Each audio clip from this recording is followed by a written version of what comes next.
আমি ভাবি আজ তোমাদের সাথে একটা ঘটনা শেয়ার করব। ঘটনা বলতে গেলে আসলে আমার নিজের জীবনেরই কাহিনী। আমার স্বামী মানে তোমরা যাকে ভাইয়া বলবে, সে খুব ব্যস্ত মানুষ। সকালে বের হলো, রাতে ফিরল। সংসারের দায়িত্ব, ব্যবসার চাপ সব মিলিয়ে ওর সময় যেন আমার জন্য থাকে না। একদিন আমি রান্নাঘরে কাজ করছিলাম। হঠাৎ শুনি আমার শাশুড়ি পাশের ঘর থেকে ডাক দিলেন, বৌমা একবার এখানে এসো তো। আমি এলাম শাশুড়ির ঘরে। উনি বললেন, শোনো, আজ বিকেলে ওর বন্ধু আসবে, ভালো করে নাস্তা বানাতে হবে। আমি হেসে বললাম, আচ্ছা মা, সব ব্যবস্থা করছি। কিন্তু মনে মনে খচখচ করছিল। আমি দিনরাত খেটে যাচ্ছি, অথচ স্বামীর চোখে তার কোনো দামই নেই। ঠিক সেই সময়ে প্রথমবার আমাদের বাড়িতে এলো ওর ছোট ভাই, মানে আমার দেওর। নাম প্রান্ত। শহরে পড়াশোনা করে, খুব মিষ্টি স্বভাবের ছেলে। প্রথম আলাপেই যেন অনেকটা আপন হয়ে গেল। হালকা ঠাট্টাই আর কি, মিষ্টি হাসি, সব কিছুতেই যেন একটা প্রশান্তি এলো আমার জীবনে। প্রথম দিন থেকেই প্রান্ত মানে আমার দেওর আমার সাথে খুব সহজভাবে মিশে গেল। আমি ভেবেছিলাম বয়সে ছোট, হয়তো লাজুক হবে। কিন্তু না, তার মিষ্টি কথা, হাসি ঠাট্টা যেন ঘরের পরিবেশটাই বদলে দিল। সেদিন রাতে সবাই খাওয়া দাওয়া শেষে ঘুমাতে গেল। আমি একা জানালার পাশে দাঁড়িয়ে বাইরে তাকিয়েছিলাম।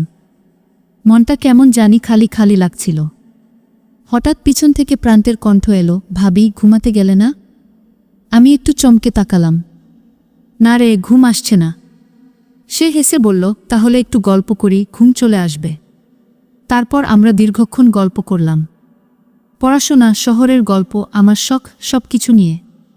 আমি অবাক হয়ে দেখলাম এই ছোট ছেলেটার মধ্যে কি অদ্ভুত মায়া আছে। যে অনুভূতিটা আমি আমার স্বামীর কাছে পাইনি, সেই যত্নটা যেন অজান্তেই পাচ্ছিলাম প্রান্তের কাছ থেকে। পরদিন সকালে আমি রান্নাঘরে চা বানাচ্ছিলাম।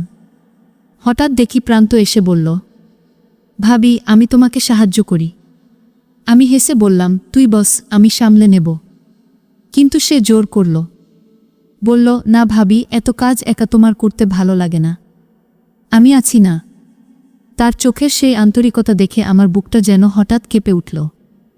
আমি ভাবলাম, এ ছেলে তো আমাকে নিজের আপনজনের মতোই দেখছে। কিন্তু তখনও বুঝতে পারিনি এই দেওর ভাবির সম্পর্ককেই সমাজ একদিন অন্য চোখে দেখতে শুরু করবে। দিন যেতে লাগল। প্রান্ত যেন ঘরের প্রাণ হয়ে উঠল। যে বাড়িটা এতদিন আমার কাছে শুনশান ফাঁকা মনে হতো, সেখানে যেন নতুন আলো এলো।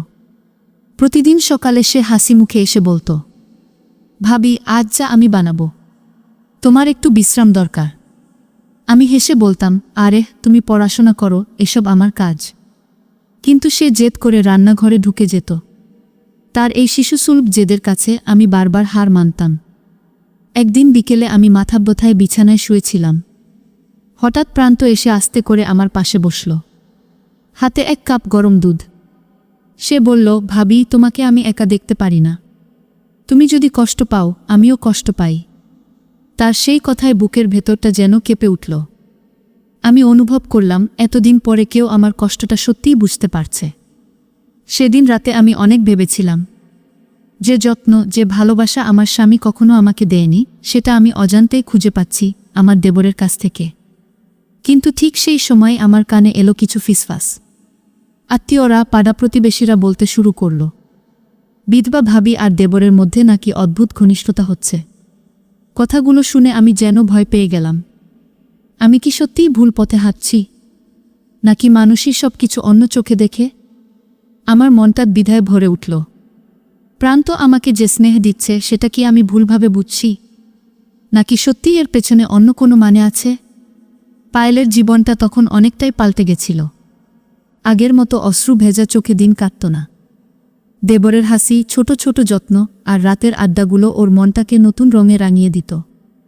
সন্ধ্যের পর থেকে যেন এই বাড়ির বাতাসই পাল্টে গেল। লাইটগুলো জ্বলে উঠলেই মনে হতো অন্ধকারের ভেতর থেকে নতুন এক আলো এলো। একদিন বারান্দায় বসেছিল পায়েল, হাতে এক কাপ চা, হাওয়ার পরশে চুলগুলো মুখে এসে পড়েছিল। ঠিক তখনই দেবর এলো পিছন থেকে। মৃদু স্বরে বলল, ভাবি জানো না, আপনাকে ছাড়া এই বাড়িটা একেবারেই ফাঁকা লাগে। আমি যখন বাইরে থাকি তখনও সারাক্ষণ মনে হয় আপনি একা একা কতটা কষ্ট পাচ্ছেন। পায়েল প্রথমে চমকে উঠেছিল, কিন্তু চোখ নামিয়ে শুধু বলল, সব কষ্ট তো আর বোঝানো যায় না। শুধু চোখের ভেতর জমে থাকে। দেবর কিছুক্ষণ চুপ করে দাঁড়িয়ে রইল। তারপর হঠাৎ করে বলল, ভাবি, যদি কখনো মনে হয় একা লাগছে, আমায় ডাকবেন। আমি শুধু আপনার মুখের হাসিটা ফিরিয়ে আনতেই চাই। এই কথাগুলো যেন পায়েলের বুকের ভেতর সরাসরি ঢুকে গেল। কতদিন পর কেউ ওর নিঃশব্দ যন্ত্রণা বুঝল। ওর ঠোঁটের কোণে একটা মৃদু হাসি এলো, যা দেবরের চোখ এড়াল না। সেদিন রাতে ঘুমোবার আগে পায়েল নিজের ডায়েরিতে লিখল, হয়তো জীবন আবার নতুন করে শুরু হতে পারে। হয়তো একদিন এই নির্জনতা ভরে উঠবে। অচেনা আলো দিনগুলো আস্তে আস্তে গড়িয়ে চলল। পায়েল বুঝতেই পারছিল না কখন যে দেবরের সাথে কথোপকথনগুলো ওর জীবনের অক্সিজেন হয়ে উঠল। সকালে চা খাওয়া থেকে রাতে ঘুমোবার আগে পর্যন্ত কোথাও না কোথাও দুজনের দেখা, হাসি ঠাট্টা আর ছোট ছোট খুনসুটি লেগেই থাকত। একদিন দুপুরে হঠাৎ করে বিদ্যুৎ চলে গেল। ঘরের ভেতর অন্ধকার নেমে এলো। পায়েল একা বসেছিল, ঠিক তখনই দেবর এলো, হাতে একটা মোমবাতি নিয়ে। আলোটা জ্বালিয়ে ওর দিকে বাড়িয়ে দিয়ে হেসে বলল, দেখছেনও ভাবি, অন্ধকার যত বড়ই হোক, একটুকরো আলো সব কিছু বদলে দিতে পারে। পায়েলের বুকটা কেঁপে উঠল। মনে হলো এই কথাটা শুধু অন্ধকার নিয়ে নয়, বরং ওর জীবন নিয়েও বলা। ওর চোখে অজান্তেই জল এলো, আর দেবর সেটা দেখে চুপ করে গেল। কিছুক্ষণ পর দুজন পাশাপাশি বসে রইল। বাইরে ঝড়ো হাওয়ায় জানালার কাচ কাঁপছিল, আর ভেতরে অদ্ভুত এক নীরবতা। দেবর আস্তে করে বলল, ভাবি, আমি জানি সমাজ অনেক কথা বলবে, কিন্তু আমি শুধু চাই আপনি আর একা বোধ করবেন না। আমি আছি সবসময়। পায়েল প্রথমে কিছু বলল না, শুধু মনে মনে বলল, এই ছেলেটা আমার দেবর ঠিকই, কিন্তু কেন যেন মনে হয় আমার ভাঙা মনটা নতুন করে জুড়তে সেই একমাত্র মানুষ। সেদিন রাতে পায়েল অনেকক্ষণ জেগে রইল। বুকের ভেতর প্রশ্নোত্তর চলতেই থাকল। এটা কি শুধু স্নেহ, নাকি তার চেয়েও গভীর কিছু? আর ঠিক তখনই ও বুঝল, এই সম্পর্কটা কোনো এক নতুন মোড় নিতে চলেছে। সময় গড়াল। দিন মাসে, মাস বছরে পরিণত হল। পায়েল আর দেবরের বন্ধন ধীরে ধীরে এক অদ্ভুত আস্থায় গড়ে উঠল। বাইরে কেউ বুঝল না, কিন্তু ভেতরে ভেতরে দুজনেই একে অপরকে নির্ভর করার শক্তি খুঁজে পেয়েছিল। একদিন গ্রামের এক আত্মীয় এসে পায়েলকে একরকম কটাক্ষ করেই বলল, বৌদি, দেবরের সাথে এতটা ঘনিষ্ঠতা মানায় না। মানুষ কি বলবে ভেবে দেখেছেন? পায়েল মৃদু হেসে উত্তর দিল, মানুষ তো সবসময় কথা বলবেই, কিন্তু আমার দেবর আমার সন্তানের মতো, আবার আমার সবচেয়ে বড় বন্ধু। আমি যখন নিঃসঙ্গতায় ভেঙে পড়েছিলামও, তখন এই ছেলেটাই আমায় দাঁড়াতে শিখিয়েছে। সমাজের কথার চেয়ে বড় হলো মানুষের মানবিকতা।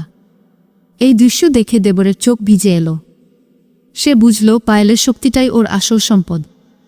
এরপর থেকে সে আরও বেশি যত্ন নিত ভাবির, কখনো ডাক্তার দেখানো, কখনো বাজার করা, আবার কখনো স্রেফ পাশে বসে গল্প শোনা। পায়েলও বুঝতে পারল, জীবনে হারানোর পরও নতুন পাওয়া যায়, তবে সেটা প্রেম নয়, বরং এক নিখাত সম্পর্ক, যেখানে স্নেহ আর শ্রদ্ধাই সবচেয়ে বড় বাঁধন। বছর শেষে পায়েল নিজের ডায়েরির শেষ পাতায় লিখল, জীবন হয়তো আমাকে অনেক কিছু কেড়ে নিয়েছে, কিন্তু দিয়েছেও অনেক। আমার দেবরকে, যে আমার ছায়ার মতো পাশে থেকেছে। আজ আমি একা নই, আমি সম্পূর্ণ। এভাবেই পায়েলের গল্প শেষ হল, ভালোবাসার রঙে নয়, কিন্তু অটুট মানবিকতার আলো। পায়েল আর দেবরের গল্পটা আসলে কোনো রোমান্স নয়, কোনো নিষিদ্ধ টানও নয়। এটা হলো এক ভাঙা জীবনের নতুন করে দাঁড়াবার গল্প। স্বামী মারা যাবার পর সমাজ পায়েলকে শুধু দুঃখ আর নিঃসঙ্গতার খাঁচায় আটকে দিতে চেয়েছিল, কিন্তু ওর দেবর প্রমাণ করে দিল, রক্তের সম্পর্কের ভেতর থেকেও ভালোবাসা মানে শুধু প্রেম নয়, থাকতে পারে নিখাত যত্ন, দায়িত্ব আর আত্মীয়তার শক্তি। মানুষ ভুল বোঝে, কথা বলে, কিন্তু দিনের শেষে যেটা সত্যি টিকে থাকে, সেটা হলো স্নেহ আর শ্রদ্ধা। আজ পায়েল জানে, ওর জীবন একা নয়। পাশে আছে এমন একজন যে কখনো ওকে ভাঙতে দেয়নি, আর সেই শক্তিই হলো ওর নতুন জীবনের আলো। এই গল্পটা আমাদের শেখায়, সমাজ যত কথাই বলুক, মানবিকতার শক্তি সবচেয়ে বড়। সম্পর্কের গভীরতা প্রেমে নয়, দায়িত্ব আর মমতায়। আর যেখানেই ভালোবাসার মতো নিখাত যত্ন থাকবে, সেখানেই জীবন নতুন করে ফুল ফুটবে।